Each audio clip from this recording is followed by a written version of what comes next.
নবীজিকে প্রশ্ন করা হলো, কোন আমল আল্লাহর কাছে শ্রেষ্ঠ? নবী বললেন, তুলুল কিয়াম, লম্বা সময় নামাজে দাঁড়িয়ে থাকা। বলছিলাম শীতকাল তাহাজ্জুদ নামাজ পড়ার চেষ্টা করবেন। সহিহুত তারগীবের বর্ণনা 630 নম্বর হাদিসে নবী বলেন, রাজুলুন কামা ফি লাইলাতিন বারিদাতিন মিন ফিরাশিহি ওয়া লিহাফিহি ওয়া দিতারি ফাকামা সুম্মা তাওয়াদ্দা সুম্মা কামা ইলাস সালাহ। শীতের রাত, প্রচন্ড শীতকালে কোন ব্যক্তি রাতের বেলা লেপ কম্বল বিছানা ছেড়ে উঠছে, উঠার পর ওযু করে নামাজের মধ্যে দাঁড়ায় গেছে। এই ব্যক্তি যে নামাজের মধ্যে দাঁড়ায়, আল্লাহ তাআলা তাকে দেখে খুশিতে হাসতে থাকে। এই শীতকালে লম্বা রাত তো একটু চেষ্টা করে নামাজ পড়ার। তো আল্লাহ ফেরেশতাদেরকে বলে, মা হামালা আব্দি হাদা আলা মা সানাআ। আচ্ছা, আমার এই বান্দা নফল নামাজে দাঁড়াইছে কেন? আল্লাহ তো সব জানে, ফেরেশতাদেরকে সাক্ষী রাখে। আচ্ছা, আমার বান্দা এরকম এই রাতে শীতের কম্বল বিছানা সব ছাইরা দাঁড়াইছে কেন? ফেরেশতারা বলে, আল্লাহ রাজা আমা ইনদাক ওয়া শাফকাতাম মিম্মা ইনদাক। আপনার কাছ থেকে সওয়াব পাওয়ার আশায় আর আপনার আযাবের ভয়ে। দা ভাই একটু আওয়াজ কমান, আওয়াজ কমান ভাইজান, একটু আওয়াজ কমান, চারদিকের আওয়াজ কমান।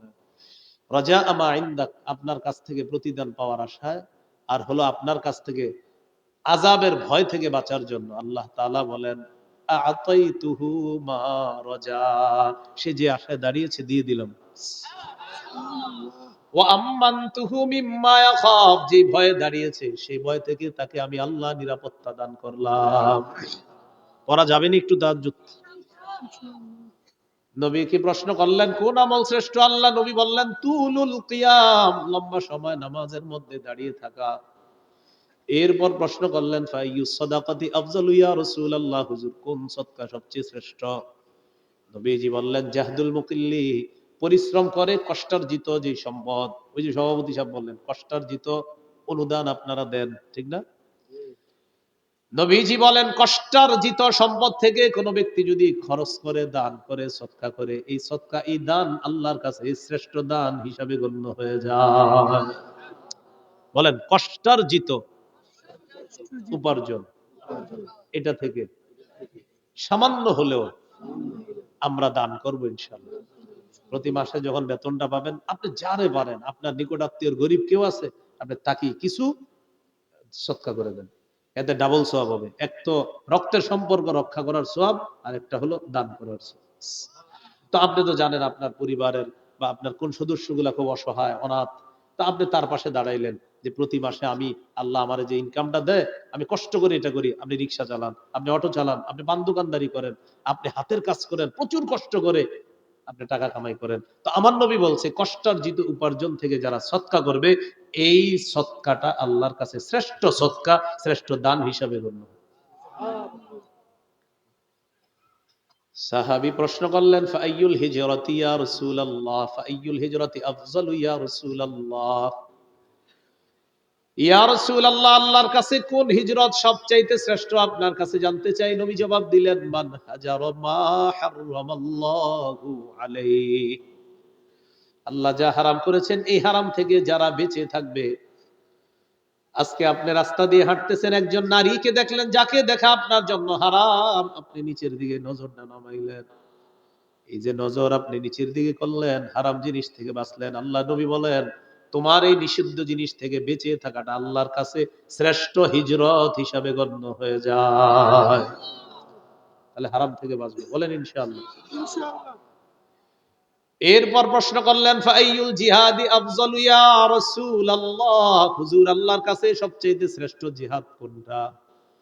নবীজি বললেন, মান জাহাদাল মুশরিকিনা বিমালিহি ওয়া নাফসিহি, যে ব্যক্তি নিজের জান মাল নিয়ে মুশরিকদের বিরুদ্ধে লড়াই করে, এটা আল্লাহর কাছে শ্রেষ্ঠ জিহাদ বলে গণ্য হয়ে যায়।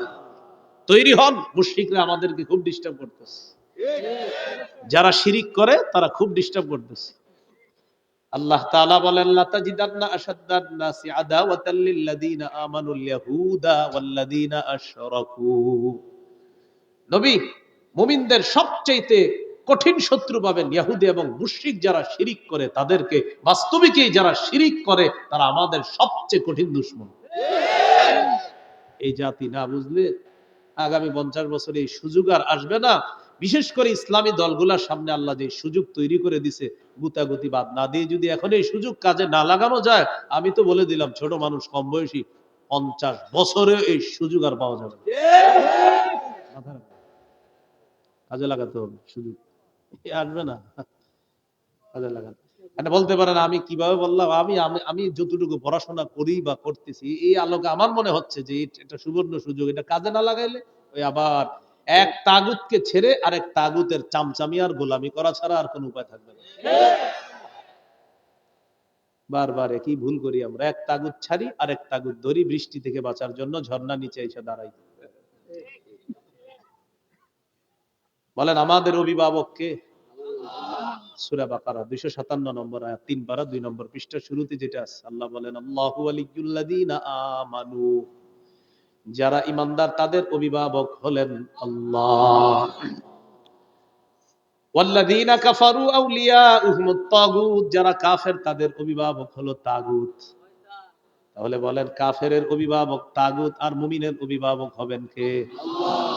আল্লাহর পরিবর্তে মুমিন যদি অন্য কাউকে অভিভাবক বানায়, কোন তাগুতকে যদি অভিভাবক বানায়, মুমিনের ভাগ্য সারা জীবনেও পরিবর্তন হবে না। মুমিন অভিভাবক যখন আল্লাহকে বানাবে, মুমিনের ভাগ্য আল্লাহ তাআলা পরিবর্তন করে দিবেন। যার বড় প্রমাণ হলো বর্তমান আফগানিস্তান। কারা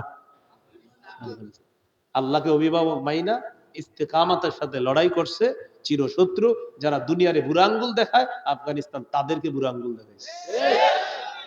47টা মানুষ বসাইলো, একজনও মহিলা বসাইলো না, খালি অন্যদেরকে বানায়া দেয় আর তাদেরকে গোলামীর জিনজিরের মধ্যে আবদ্ধ করে নিজেরা খালি সবাইরে ঘুরাইতে চায়। ইসলাম মাইন্ডের মানুষগুলা যদি এখনো না বুঝে, তাহলে কিন্তু এই বুঝার আর সুযোগ আসবে না।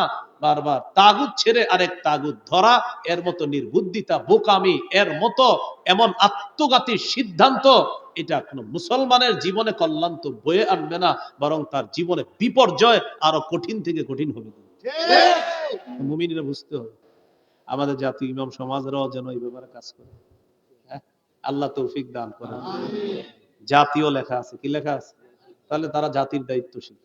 আর বলে রাখেন, হ্যাঁ, আমাদের এই জাতীয় যে জাতীয় সমস্যা, জাতীয় ইমাম সমাজ দেখতে হবে।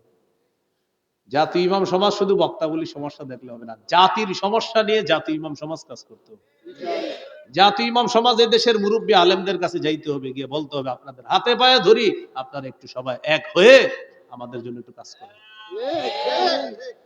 আল্লাহ বুঝার তৌফিক দান করেন। মনে আসেনি কোথায়? আবু দাউদের 1449 নম্বর হাদিস, কোন জিহাদ শ্রেষ্ঠ? নবী বললেন মুশরিকদের বিরুদ্ধে জানমাল নিয়ে লড়াই করা শ্রেষ্ঠ জিহাদ। এরপর আল্লাহ রাসূলকে প্রশ্ন করা হলো ফাইয়ুল কাতলি আশরাফু ইয়া রাসূলুল্লাহ, হুজুর আপনার কাছে জানতে চাই কোন হত্যাকাণ্ডটা সবচেয়ে মর্যাদাপূর্ণ, কোন শহীদটা সবচেয়ে মর্যাদাপূর্ণ?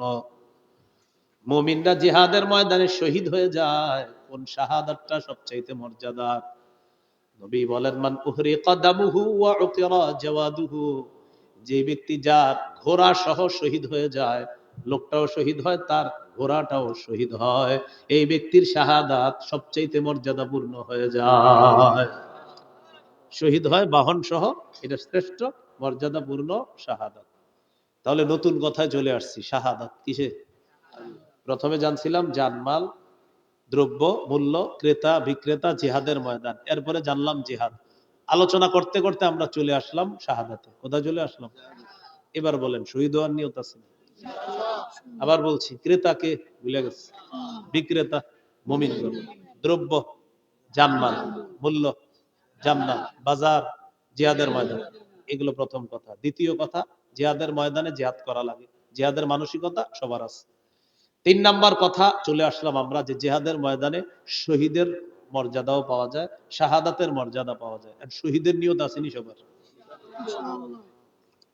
এই বক্তাবলীর এই এলাকার যদি কেউ শহীদ হওয়ার নিয়ত করে, সত্যি সত্যি নিয়ত করে যে আল্লাহ আমি বক্তাবলীর একজন মানুষ, কিন্তু আপনি যদি আমার তৌফিক দেন, সুযোগ দেন, আমি সত্যি শহীদ হবো, এরকম যদি কেউ নিয়ত করে, সহিহ মুসলিমের বর্ণনা 1909 নম্বর হাদিস, 1909 নম্বর হাদিস, قال رسول الله صلى الله عليه وسلم من سأل الله الشهادة بصدق بلغه الله মানাজিলাশ শুহাদাই ওয়া ইন মাতা আলা ফিরাশিহি।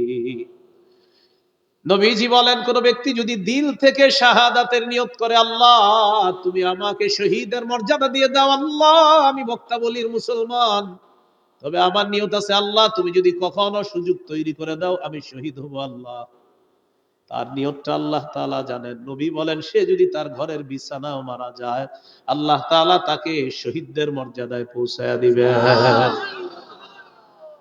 নিয়ত আছে তো সবার? তিরমিজির বর্ণনা 1655 নম্বর হাদিস। এই হাদিসের মধ্যে আছে, ক্বালা রাসূলুল্লাহ সাল্লাল্লাহু আলাইহি ওয়াসাল্লাম, সালাসুন হাক্কুন আলাল্লাহি আউনুহুম, তিন ব্যক্তিকে সাহায্য করা আল্লাহ নিজের উপর ওয়াজিব করে নেয়। কয় ব্যক্তি? এক নম্বর, আল মুজাহিদু ফি সাবিলিল্লাহ, যে মুজাহিদ আল্লাহর রাস্তায় শহীদ হওয়ার জন্য লড়াই করতে গেছে, এই মুজাহিদকে সাহায্য করা আল্লাহ নিজের উপর ওয়াজিব করে নেয়।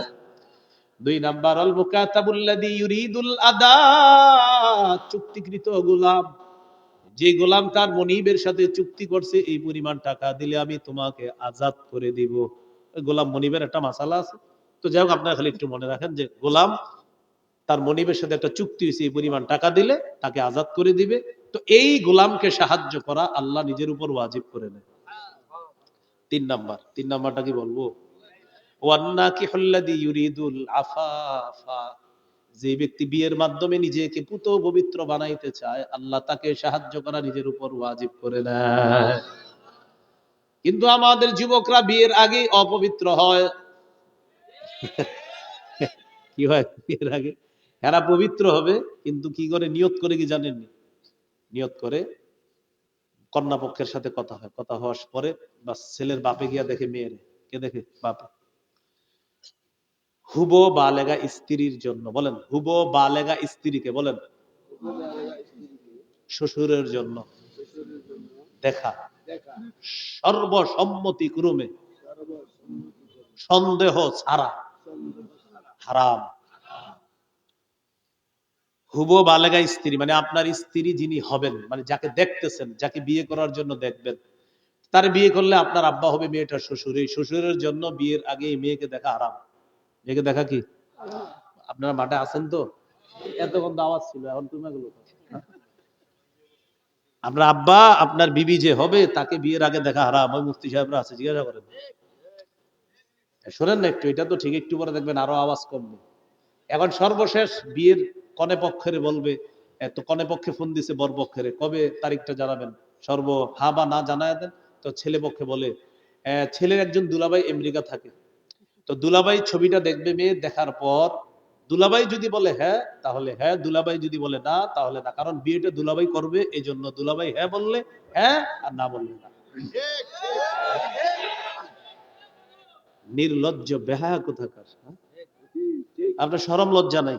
আপনি নির্লজ্জ বেহায়ার মতো কিভাবে আপনার স্ত্রী আপনার বন্ধুদেরকে দেখান, আপনার দুলাভাইকে দেখান, বন্ধুদেরকে দেখায় বলে দোস্ত তোরা ওকে বললে ওকে, মানে বিয়েটা দোস্তরা করবে, দুলাভাই আপনি ওকে বললে ওকে, মানে দুলাভাই বিয়েটা করবে। নির্লজ্জ বেহায়া, যারও সন্তান তৈরির রাস্তা খুলে দিচ্ছে না, সে বিয়ের মাধ্যমে পবিত্র হতে চায়। এগুলা সিডু আইনের, যাক এটা আবার আরেক ইতিহাস, সেদিকে যাব। ওই যে পাশ্চাত্যরা খবিস মার্কা আইন তৈরি করে দেয়, এই আইনের কুফল হলো এগুলা। তো যাই হোক, বলতেছিলাম তিন ব্যক্তিকে সাহায্য করা আল্লাহ নিজের উপর ওয়াজিব করে। তিন নাম্বার, যে ব্যক্তি বিয়ের মাধ্যমে পবিত্র হতে চায়। যুবক ভাইয়েরা এখানে আছেন, আপনাদের হাতে পায়ে ধরে বলি, নিজেরা এখন থেকে তৈরি করেন, আপনার যে বিবিটা হবে আল্লাহ তাকেও তৈরি করবে। আপনি নিয়ত করে ফেলেন যে আমার বিবি আমি দেখবো, কেন অন্যরা দেখবে, এরকম নিয়ত করে ফেলেন, বলেন ইনশাআল্লাহ। যারা বিয়ে করেছেন তো আলহামদুলিল্লাহ, কলিগ বা অন্য যারা আছে তাদেরকে বিবি দেখাবেন না। এখন আবার কলিগ যদি বেড়াইতে আসে বাসায়, বিবি চা নিয়ে যাইতে হয় কলিগের সামনে, এরকম তথ্য জিজ্ঞাসা করেন ইমাম সাহেবদের কাছে। কলিগের সামনে বিবি নাকি চা না নিলে এটা আপনার হয় না। আল্লাহ আমাদেরকে হেফাজত করেন। বিবিকে কখনো আপনি ব্যবসার বস্তু বানাবেন না, বিবিকে সবচেয়ে সম্মান দিয়ে ঘরে রাখবেন। সহিহ মুসলিমের বর্ণনা 3535 নম্বর হাদিস, রাসূলুল্লাহ সাল্লাল্লাহু আলাইহি সাল্লাম বলেন, আদ-দুনিয়া মাতা খায়রু মাতাঈদ দুনিয়া আল মারআতুস সালিহা, এই পৃথিবীটা ভোগের জায়গা, পৃথিবীর সবচেয়ে শ্রেষ্ঠ সম্পদ একজন নেককার নারী। সুবহানাল্লাহ।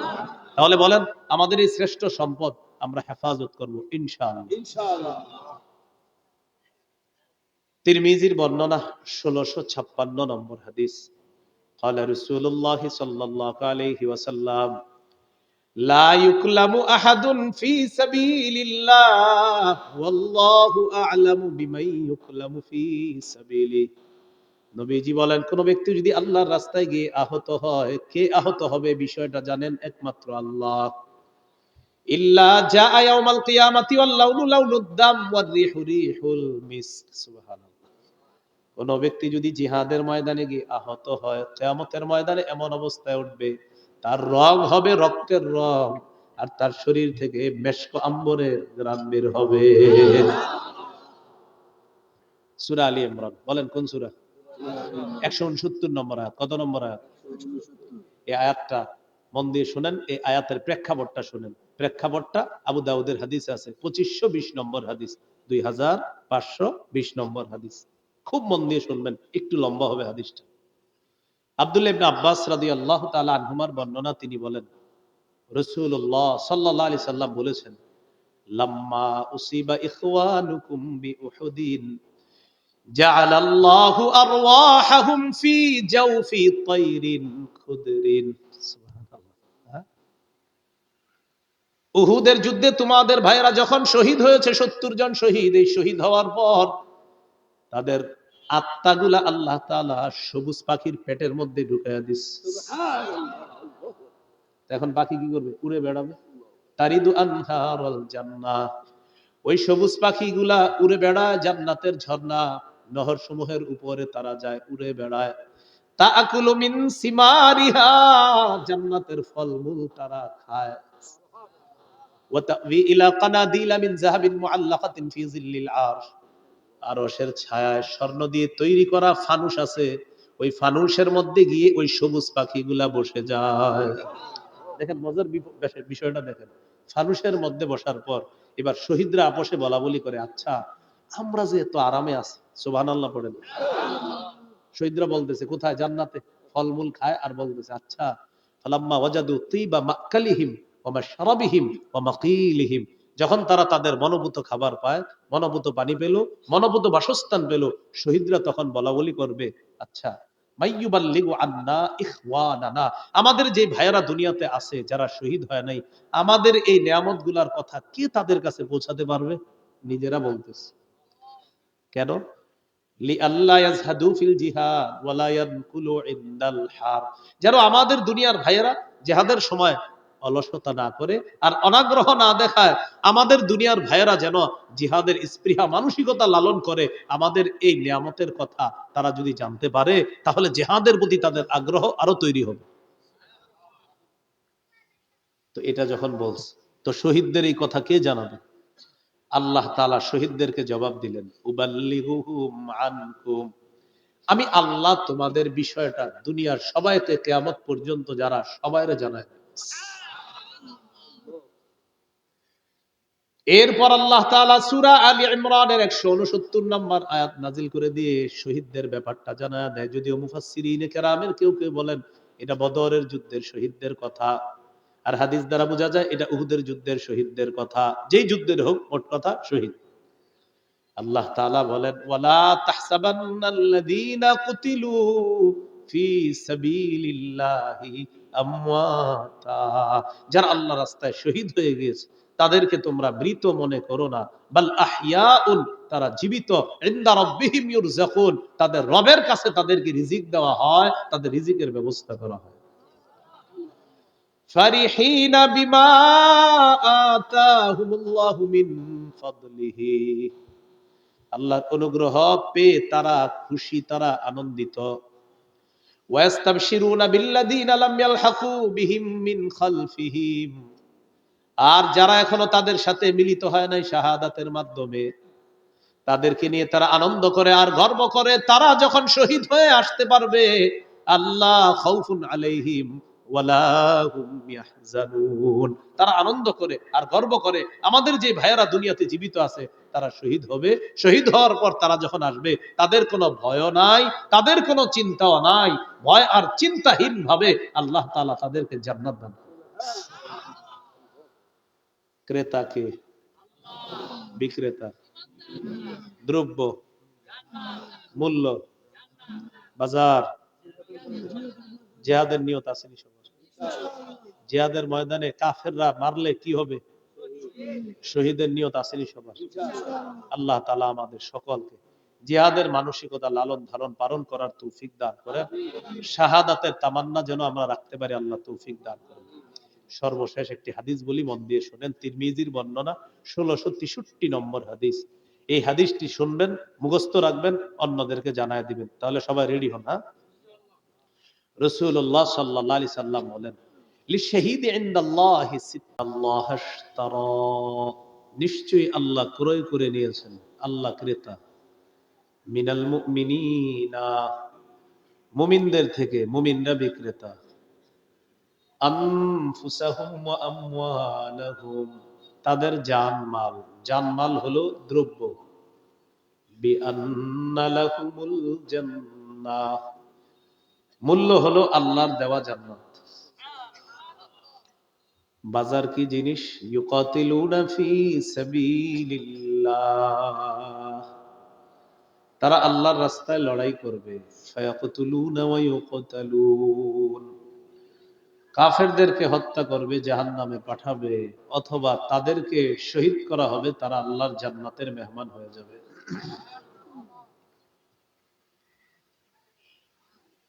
তাহলে আয়াত থেকে 5টি বিষয় শিখলাম। ক্রেতা হলেন আল্লাহ, বিক্রেতা হলেন মুমিন, দ্রব্য হলো জানমাল, মূল্য হলো জান্নাত, বাজার হলো জিহাদের ময়দান। জিহাদের নিয়ত আছে সবার?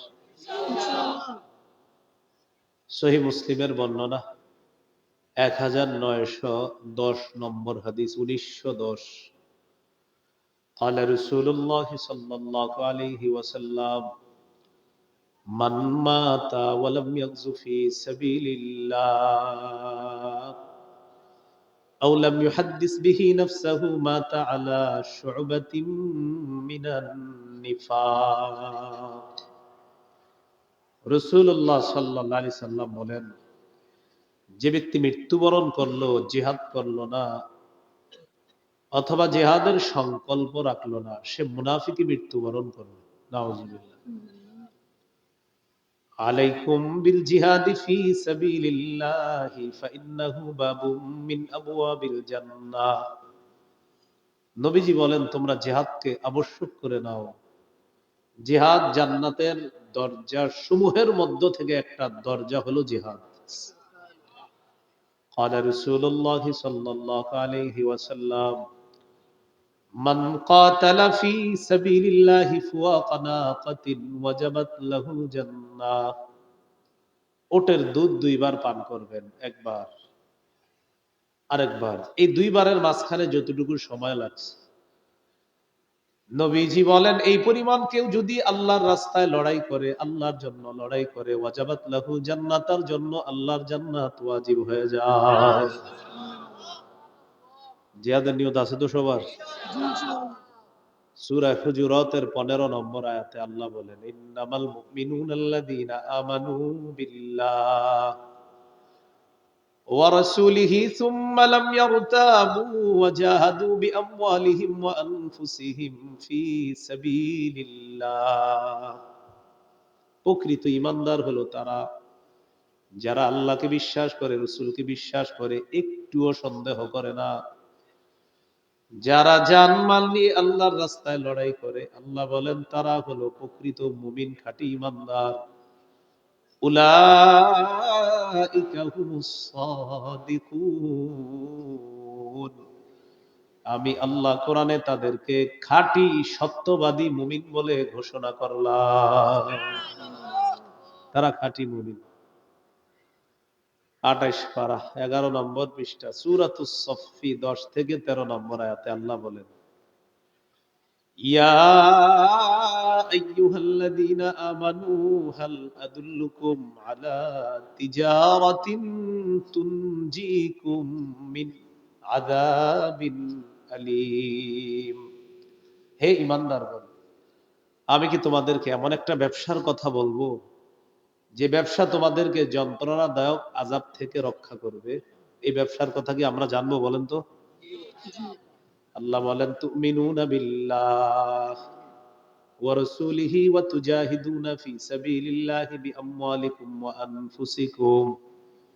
আল্লাহকে বিশ্বাস করবা, রাসূলকে বিশ্বাস করবা, জানমাল নিয়ে আল্লাহর রাস্তায় লড়াই করবা। আল্লাহ তাআলা বলেন, এটা এমন ব্যবসা যে ব্যবসা তোমাকে যন্ত্রণাদায়ক আযাব থেকে রক্ষা করবে, তুমি আল্লাহর জান্নাতের মেহমান হবা। যালিকুম খায়রুল লাকুম ইন কুনতুম তা'লামুন। আল্লাহ তাআলা বলেন, যদি তোমরা জানতে এটাই তোমাদের জন্য কল্যাণ। ইয়াগফির লাকুম যুনুবাকুম। আল্লাহ তাআলা বলেন, তোমাদের আগে যত গুনাহ আছে সব গুনাহ আল্লাহ মাফ করে দিবেন। ওয়া ইউদখিলকুম জান্নাতিন তাজরি মিন তাহতিহাল আনহার। এমন বাগানে আল্লাহ তোমাদেরকে প্রবেশ করাবেন যে বাগানের তলদেশ দিয়ে নহর সমূহ প্রবাহিত হবে। ওয়া মাসাকিনা তাইয়্যিবাতান ফি জান্নাতি আদনিন। চিরস্থায়ী বসবাসের জান্নাতের মধ্যে আল্লাহ তোমাদেরকে তোমাদের মনোভূত ঘর বাড়ি আল্লাহ দান করবেন। বাসস্থান, ঘর বাড়ি মনোভূত। ওয়া উখরা তুহিব্বুনাহা নাসরুম মিনাল্লাহ ওয়া ফাতহুন করিব। তোমাদের পছন্দ অনুযায়ী আরো অনেক নিয়ামত তোমাদেরকে দিবেন, যেমন আল্লাহর সাহায্য এবং আসন্ন বিজয় আল্লাহ তোমাদেরকে দান করবেন। শেষে আল্লাহ বলেন, ওয়াবাশশিরিল মুমিনিন। নবী মুমিনদেরকে আপনি সুসংবাদ দিয়ে দেন। তাহলে তিনটা কথা: আল্লাহকে বিশ্বাস করা, রসুলকে বিশ্বাস করা, জিহাদের মানসিকতা লালন ধারণ পালন করা, সব সময় এটা অন্তরের মধ্যে রাখা। হ্যাঁ, জেহাদ কখন করব আমরা, এটার জন্য বিজ্ঞ মুফতি সাহেবদের ফতুয়ার অপেক্ষা করতে হবে। বাংলাদেশের বিজ্ঞ মুফতি সাহেব যারা, তারা ফতুয়া দিবে যখন, তখন জেহাদ ফরজ। আপনি কালকে সকালে আবার উড়াই দিয়েন না সবকিছু, ওনারা ফতুয়া দিতে হবে। আবু দাউদের হাদিস 2504 নম্বর হাদিস, 2504। قال رسول الله صلى الله عليه وسلم জাহিদুল মুশরিকিনা বিআমওয়ালিকুম ওয়া আনফুসিকুম ওয়া আলসিনাতিকুম। নবীজি বলেন, তোমরা মুশরিকদের বিরুদ্ধে লড়াই করো তোমাদের সম্পদ দিয়ে। এখন সম্পদ দিয়ে কিভাবে লড়াই করব? আমাদের ফিলিস্তিনের মুজাহিদ ভাইদের জন্য এই জাতীয় ইমাম সমাজের মাধ্যমে ফান্ড গঠন করতে হবে। তাদের ফান্ড গঠন করে তাদের মাধ্যমে বিশ্বস্ত সূত্রে ফিলিস্তিনের মুজাহিদদের জন্য টাকা পাঠাতে হবে। বিআমওয়ালিকুম। 2 নাম্বার, আনফুসিকুম, জান দিয়ে লড়াই করবা। জান দিয়ে কখন লড়াই করব? ওই যে বললাম, বিজ্ঞ মুফতি সাহেবদের ফতোয়ার অপেক্ষা করব। তবে নিয়ত আছে, আল্লাহ সুযোগ দিলে আমরা জিহাদ করব, এই নিয়ত রাখতে হবে। 3 নাম্বার, ওয়া আলসিনাতিকুম, জবান দিয়ে লড়াই করবা। ফিলিস্তিন আর আফগানিস্তানের বিরুদ্ধে এখন যারা দুনিয়ার যারাই করবে তাদের বিরুদ্ধে কথা বলা আমাদের উপর ওয়াজিব। যারাই ফিলিস্তিন আফগানিস্তানের বিরুদ্ধে বলবে আমরা তাদের বিরুদ্ধে বলবো, সে যেই হোক। আফগানিস্তান আর ফিলিস্তিন নিয়ে যারাই বলবে আমরা তাদের বিরুদ্ধে বলবো, বলতে হবে। এই হলো আপনার জবান দিয়ে জিহাদ করা। তাহলে মাল, জান, জবান। মাল, জান, জবান। মাল পাঠানো, জান দিয়ে জিহাদ করার জন্য প্রস্তুতি গ্রহণ করা, আর হলো জবান দিয়ে এটা অব্যাহত রাখা। আল্লাহ বুঝার তৌফিক দান করেন। আবু দাউদের হাদিস 2484 নম্বর হাদিস, 2484। قال رسول الله صلى الله عليه وسلم لا تزال طائفة من أمتي يقاتلون على الحق। নবীজি বলেন, আমার উম্মতের একটা দল সদা সর্বদা হকের পক্ষে লড়াই করবে। যাহিরিনা আলা মান নাওয়াহুম, তারা শত্রুদের বিরুদ্ধে বিজয় লাভ করবে। চূড়ান্ত বিজয় তারাই লাভ করবে। সুবহানাল্লাহ। চূড়ান্ত বিজয় তারাই, মানে চূড়ান্ত মূল ফলাফলটা তারাই পাবে। হাত্তা ইউকাতিলা আখিরু উম্মতি আল মাসিহ আদ দাজ্জাল। হকের দলটা লড়াই করতে করতে আমার উম্মতের সর্বশেষ দলটা মুজাহিদ বাহিনী দাজ্জালের সাথে লড়াই করবে, তাদেরকেও আল্লাহ তাআলা বিজয় দান করবেন। আবু দাউদের 2532 নম্বর হাদিস, 2532। এই হাদিসটি মন দিয়ে শোনেন। শেষে কি বলে নবীজি একটু খেয়াল করবেন। قال رسول الله صلى الله عليه وسلم ثلاثة من أصل الإيمان। নবীজি বলেন ইমানের মূল বিষয় হলো তিনটা। জোরে বলি সবাই, কয়টা? ইমানের মূল বিষয় কয়টা? এক নম্বর, আল কাফু আম্মান ক্বালা লা ইলাহা ইল্লাল্লাহ।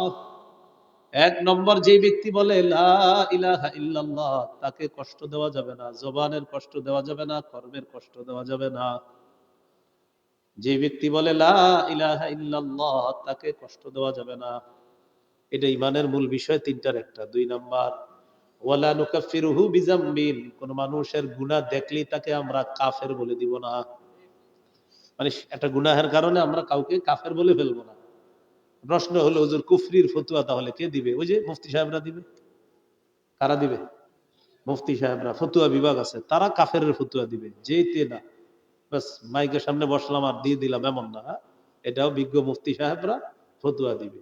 তাহলে আমরা যাকে তাকে কি বলে ফেলবো না প্রিয় ভাইরা? কাফের বলে ফেলবো না। তিন নাম্বার, ওয়ালা নুখরিজুহু মিনাল ইসলামি বিআমাল। কোন মুসলমানের কোন কাজ দেখেই তাকে আমরা ইসলাম থেকে বের করে দিব না। তার একটা কাজ দেখলাম, দেখে বলে ফেললাম যে সে ইসলাম থেকে বের হয়ে গেছে, এমন না। এটার জন্য মুফতি সাহেবদের কাছে জানাতে হবে, তারা ফতুয়া দিবে। তাহলে ইমানের মূল বিষয় তিনটা। এক নাম্বার, যে বলবে লা ইলাহা ইল্লাল্লাহ, তাকে কষ্ট দেওয়া যাবে না। দুই নাম্বার, কোন ব্যক্তির গুনাহ দেখেই তাকে আমরা কাফের বলবো না। তিন নাম্বার, কোন ব্যক্তির যে কোনো একটা কর্মের কারণে আমরা তাকে ইসলাম থেকে বের করে দিব না।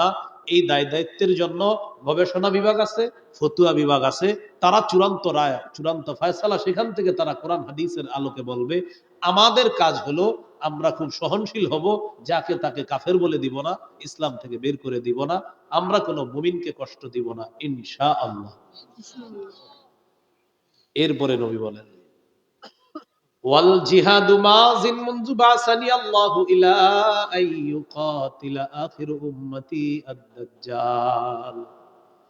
নবীজি বলেন, আল্লাহ তাআলা আমাকে যেদিন থেকে নবুয়ত দান করেছেন সেদিন থেকে জিহাদ জারি আছে, জারি থাকবে, এমনকি আমার উম্মতের শেষ দলটা দাজ্জালের বিরুদ্ধে লড়াই করবে, জিহাদ চলতেই থাকবে। হাদিসের শেষে নবী বলেন, লা ইউবতিলুহু জাওরু জাইরিন ওয়ালা আদলু আদিল। অনুবাদটা সবাই মিলে করি, চলেন বলেন, কোন জালেমের জুলুম, কোন বিচারকের বিচার জিহাদের বিধানকে বাতিল করতে পারবে না। কোন বিচারক যদি বলে জিহাদ নিষিদ্ধ, আমরা বলবো আপনি নিষিদ্ধ। কি বলবো? তাহলে কোন জালেমের জুলুম, কোন বিচারকের বিচার জিহাদের বিধানকে কি করতে পারবে না? বাতিল। এখন মনে করেন কোন রাষ্ট্রে হাইকোর্ট, সুপ্রিম কোর্ট থেকে রায় আসলো যে এদেশে জিহাদ নিষিদ্ধ, আমরা বলবো আপনি নিষিদ্ধ। জিহাদের বিধান তো কোন বিচারকের রায় নিষিদ্ধ হবে না। এটা কিয়ামত পর্যন্ত জারি থাকবে। বুঝে আসছেন? আল্লাহ বুঝে শুনে এটাকে লালন করার তৌফিক দান করেন। সহিহ বুখারীর বর্ণনা 3123 নম্বর হাদিস। عن أبي هريرة رضي الله تعالى عنه قال قال رسول الله صلى الله عليه وسلم تكفل الله لمن جاهد في سبيل الله لا يخرجه إلا الجهاد في سبيله وتصديق كلماته بأن يدخله الجنة أو يرجعه في مسكنه الذي خرج منه ما نال من أجر أو غنيمة। কোন ব্যক্তি যদি জিহাদে বের হয়, উদ্দেশ্য হলো শুধুমাত্র আল্লাহর রাস্তায় জিহাদ করার জন্যই সে বের হয়েছে, আর আল্লাহর কথাগুলো বিশ্বাস করেছে, আল্লাহ আপনি বলেছেন জিহাদ করলে এই ফজিলত, এই কারণেই আমি জিহাদে বের হয়েছি। নবীজি বলেন, এই মুজাহিদের ব্যাপারে আল্লাহ তাআলা দায়িত্ব নিয়ে নেয়, হয়তো তাকে জান্নাতে প্রবেশ করাবেন, অন্যথায় তাকে গাজী বানায়া প্রচুর গনিমতের সম্পদ সহ তার বাসায় আল্লাহ তাকে ফিরাইয়া দিবেন। আল্লাহ দায়িত্ব নিয়ে। সহিহ মুসলিমের বর্ণনা 1878 নম্বর হাদিস, 1878। মাদ্রাসার পাঠ্যপুস্তক অনুসারে মোট হাদিস সংখ্যা হবে 3033টা। قال رسول الله صلى الله عليه وسلم مثل المجاهد في سبيل الله كمثل الصائم القائم القانت بآيات الله لا يفتر من صيام ولا صلاة। নবীজি বলেন, কোন ব্যক্তি যদি আল্লাহর রাস্তায় জিহাদের উদ্দেশ্যে বের হয়, কোন ব্যক্তি নফল নামাজের মধ্যে দাঁড়িয়েছে, দাঁড়ানোর পর নফল নামাজের মধ্যে কোরআন তেলাওয়াত করতেছে অবিরত, নফল নামাজ ক্লান্ত হয় না। এই যে ক্লান্তিহীন রোজা রাখলো, ক্লান্তিহীন নফল নামাজ পড়লো, ক্লান্তিহীন কোরআন তেলাওয়াত করলো, তার যে সওয়াব, আল্লাহ নবী বলেন কোন ব্যক্তি জিহাদের ময়দানে যখন বের হয়, হাত্তা ইয়ারজিআল মুজাহিদু ফি সাবিলিল্লাহ, ওই ব্যক্তি জিহাদের ময়দান থেকে ফিরে আসার আগ পর্যন্ত তার আমলনামায় এই সওয়াব আল্লাহর পক্ষ থেকে জারি থাকে। জিহাদে বের হয়েছে কেউ, আমি আপনি নফল নামাজে আছি, নফল রোজায় আছি, নফল নামাজে কোরআন তেলাওয়াত, এক হলো নফল রোজা, আরেক হলো নামাজে আছি, আরেক হলো কোরআন তেলাওয়াত করতেছি, তাও আবার ক্লান্তিহীন অবিরত করতেছি। মুজাহিদ জিহাদের ময়দানে পা রাখছে, তার সওয়াব শুরু হয়ে গেছে। এই পরিমাণ। আল্লাহ কথাগুলো বোঝার তৌফিক দান করেন। আবু দাউদের হাদিস 1449 নম্বর হাদিস। এক সাহাবীর নাম আব্দুল্লাহ ইবনে হুবশিগিল খাসআমি রাদিয়াল্লাহু তাআলা, তিনি বলেন, আন্না রাসূলুল্লাহি সাল্লাল্লাহু আলাইহি ওয়াসাল্লাম সুইলা আইয়ুল আমালি আফজালু ইয়া রাসূলুল্লাহ। রাসূলুল্লাহ সাল্লাল্লাহু আলাইহি সাল্লামকে জিজ্ঞাসা করা হলো, হুজুর আল্লাহর কাছে সবচেয়ে শ্রেষ্ঠ আমল কোনটা? নবীজি বললেন, তুলুল কিয়াম, লম্বা সময় নামাজের মধ্যে দাঁড়িয়ে থাকা আল্লাহর কাছে সবচেয়ে শ্রেষ্ঠ আমল। এটা কি কাল শুরু হইতেছে? তাহাজ্জুদ নামাজে একটু দাঁড়ায় আল্লাহর দরবারে একটু বেশি সময় নামাজ পড়ার চেষ্টা করবেন। জোহরের সুন্নত 3.5 মিনিটে শেষ করে দিয়েন না 4 রাকাত। কয় মিনিট? প্রথম 2 রাকাত তাড়াতাড়ি পড়ে, শেষের 2 রাকাত জামাত ধরার জন্য বুলেটের গতিতে পড়ে। পাশে যদি আপনি থাকেন দেখবেন উনি সুবহানা রব্বিয়াল আযীম এভাবে পড়ে। সুবহানা রব্বিয়াল আযীমে সিন কয়বার? একবার। সুবহানা রব্বিয়াল আযীম পুরা বাক্যে সিন কয়বার? তাহলে সুপ সুপ সুপ 3 বার সু সু বলা মানে উনি 3 বার সুবহানা রব্বিয়াল আযীম পড়েছে।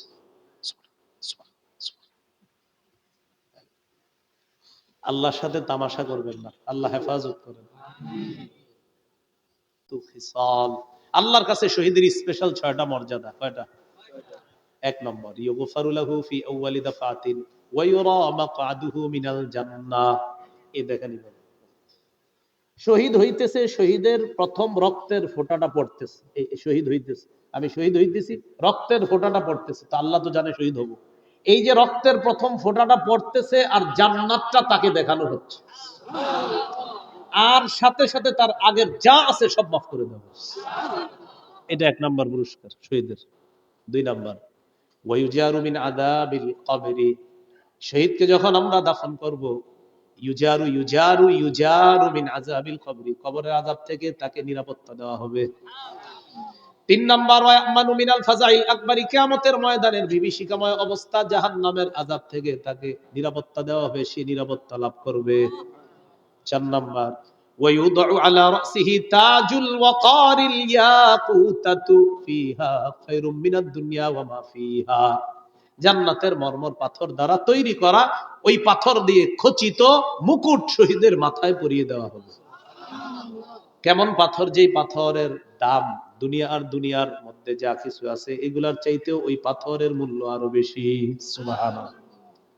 5 নাম্বার, বলবো 5 নাম্বারটা, ওয়ায়ুযাওয়াজু সিনতাইনি ওয়া সাবঈনা যাওজাতাম মিনাল হুরিল ঈন, 72 জন হুরের সাথে তাকে বিয়ে দেওয়া হবে। সুবহানাল্লাহ। 6 নাম্বার, ওয়ায়ুশাফাউ ফি সাবঈনা মিন আকারিবিহি, তার নিকট আত্মীয়দের মধ্যে কমপক্ষে 70 জনের ব্যাপারে তার সুপারিশ মঞ্জুর করা হবে। নিয়ত আসেনি সবার? তাহলে রক্তের প্রথম ফোঁটাটা পড়বে, গুনাহ মাফ, জান্নাত দেখানো হবে। 2 নাম্বার, কবরের আযাব থেকে নিরাপদ। 3 নাম্বার, জাহান্নামের আযাব, কিয়ামতের বিভীষিকাময় মুহূর্ত থেকে সে নিরাপত্তা লাভ করবে।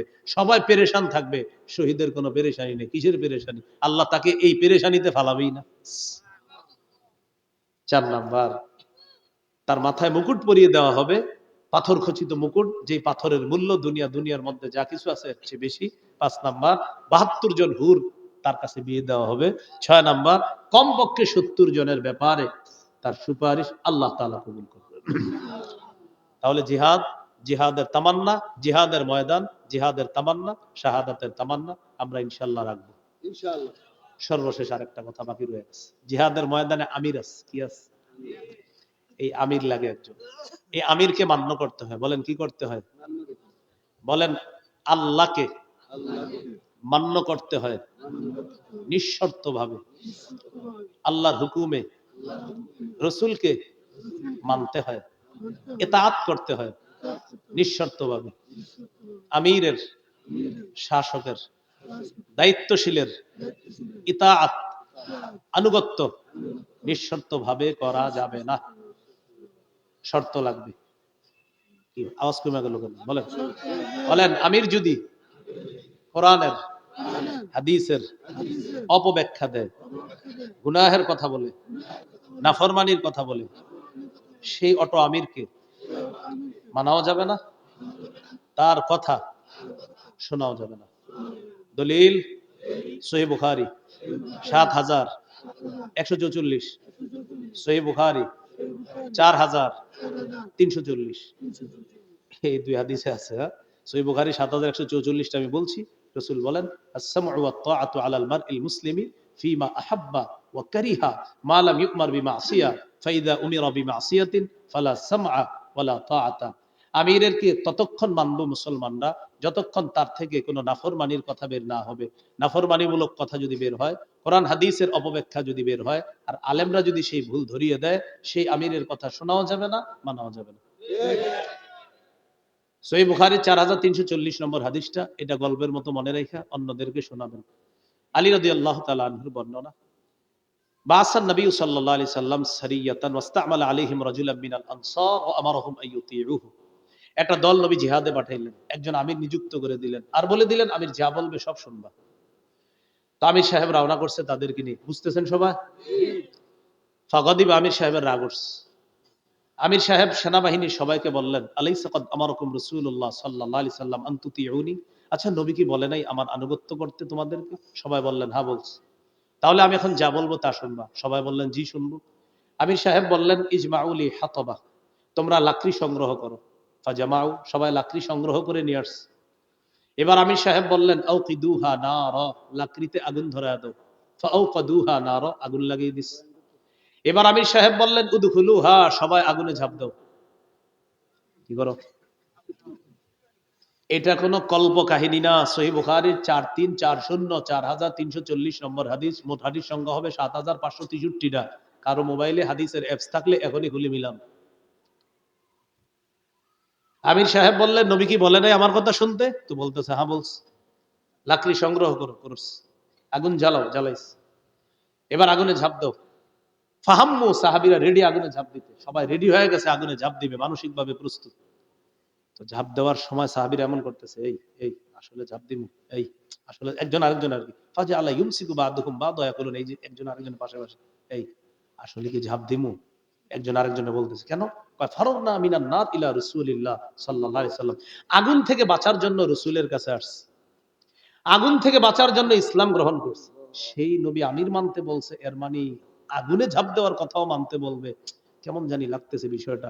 সাহাবীদের মধ্যে এখন আগুনে ঝাঁপ দিব কি দিব না এই টেনশন চলতেছে। ইতিমধ্যে হাত্তা খামাদাতিন নার, আগুন নিভে গেছে। সুবহানাল্লাহ।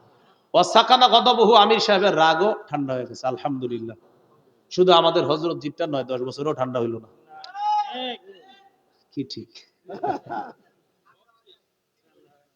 বলি আপনাকে, কথা বুঝেন, কথা বুঝার চেষ্টা করেন। এখন অনেকে মনে মনে বলতে, হুজুর মনে হয় আমারে বলতেছে। তো আপনার মাঝে এই খারাপ গুণ থাকলে তো আপনারই বলতেছে।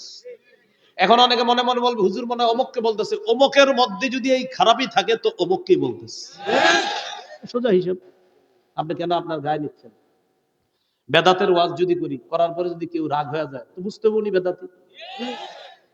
এখন আমি কি বলছি কোন আমিরের কথা নির্দিষ্ট? তো বললাম কোন আমির এমন হলে তাকে মানা যাবে না। একজনের গায়ে নিয়ে নিল, এটা আমার আমির কে বলতেছে, এর মানে আপনার আমিরের মাঝে ঝামেলা আছে। যদি থাকে আল্লাহর রাস্তে ফিরে আনে। আমরা আল্লাহর কাছে দোয়া করি সারা পৃথিবীর দাওয়াত ও তাবলীগের সাথী ভাইদেরকে কোরআন সুন্নাহর সঠিক কথাগুলা মেনে নিয়ে, কোরআন সুন্নাহর পতাকা দলে আলেমদের কথা মেনে নিয়ে এক হয়ে যাওয়ার তৌফিক দাও। আমিন। আগুনে ঝাঁপ দেয়নি। ঘটনাটা নবীজির কাছে গেছে। যাওয়ার পরে নবীজি বললেন সর্বনাশ, লাউ দাখালুহা মা খারাজু মিনহা ইলা ইয়াউমিল কিয়ামা। যদি আমিরের কথা শুই না তারা আগুনে ঝাঁপ দিত, কিয়ামত পর্যন্ত আগুন থেকে বের হতে পারত না। কি শিখলাম প্রিয় ভাইয়ারা? নবীজি হাদিসের শেষে বলে ইন্নামাত তাআতু ফিল মারুফ। আমিরের আনুগত্য শুধুমাত্র ন্যায়সঙ্গত কথায় কাজে। নাফরমানির কোনো কথা বললে সেই আমিরের কথা শোনাও যাবে না, মানাও যাবে না। আল্লাহ আমাদেরকে বুঝার তৌফিক দান করেন। তাহলে বলেন জিহাদের ময়দান, জিহাদ, শাহাদাত, আমির, নেতা, শাসক, এই বিষয়গুলো গুরুত্ব সহকারে অনুধাবন করে আরো বিস্তারিত আলেমদের থেকে জেনে মানসিকভাবে আমরা প্রস্তুত থাকবো ইনশাআল্লাহ। আল্লাহ তৌফিক দান।